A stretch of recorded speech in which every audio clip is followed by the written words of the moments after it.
agama. Bahkan orang-orang perempuan, orang Melayu yang ada di sana, Masya Allah, mereka lebih mempercayai Tok Guru Aziz, menteri besar mereka ini, daripada orang lain.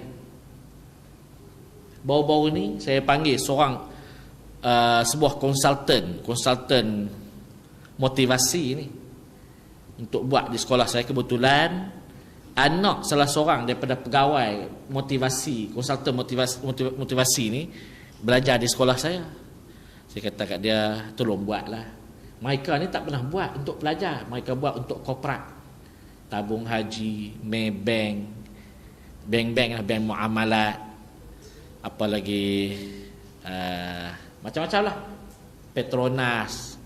Kemudian dia selalu pergi ke Brunei, buat untuk korporat. Ialah untuk korporat, nak jadi kaya kaya tapi beriman, macam tu. Buat untuk pelajar tak pernah. Saya kata buatlah sekali. Lepas tu dia pun buat.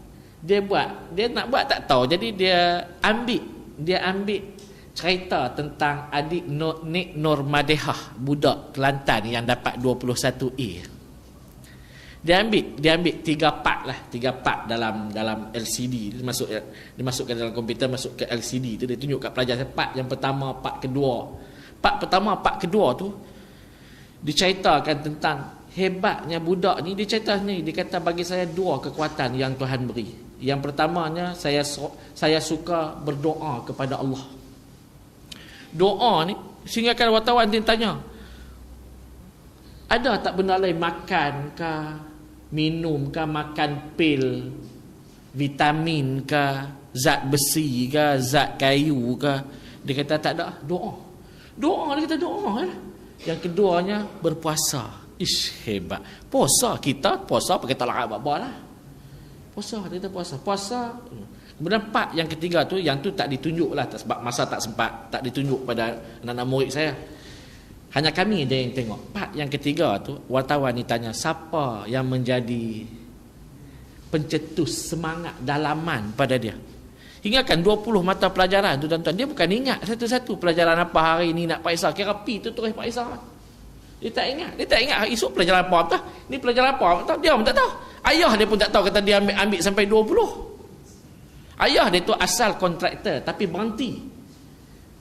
Kontraktor jenis makan ribu-ribu ni. Tapi berhenti daripada kerja tu. Dia kata saya tak sanggup bagi anak saya makan rasuah. Jadi dia kerja sebagai ganti kerja dia cari kerja nelayan. Tu yang daripada rumah besar tu sampai jadi rumah kecil yang tuan tengok dalam gambar. Wartawan tanya pada dia, apa yang menyebabkan, apa benda yang boleh memberi kekuatan pada dia ni? Dia kata yang pertamanya, setiap kali saya nak baca buku, saya hadiah Fatihah pada Rasulullah. Kemudian setiap kali saya melihat gambar menteri besar saya berdoa pada Allah, moga-moga keberkatan dia tu turun kat saya. Tu dia budak, tuan-tuan, budak baru umur 18 tahun fikir sorak sampai tahap tu. Bermakna kalau kita 80 tahun tak kenal dia tu siapa, tu kira boleh kita kata habis lah, tak ada iman, sampai tak boleh bezakan ulama dengan ulak dalam semok. Cuba bayar. Saya pernah pergi Kelantan, mayang subuh di masjid, sebuah masjid di Pasir Mas. Kebetulan pagi itu kuliah oleh Ustaz Osman Muhammadi. Ustaz Osman Muhammadi, kepala otak dia bukan sama dengan kepala otak Menteri Besar Kelantan.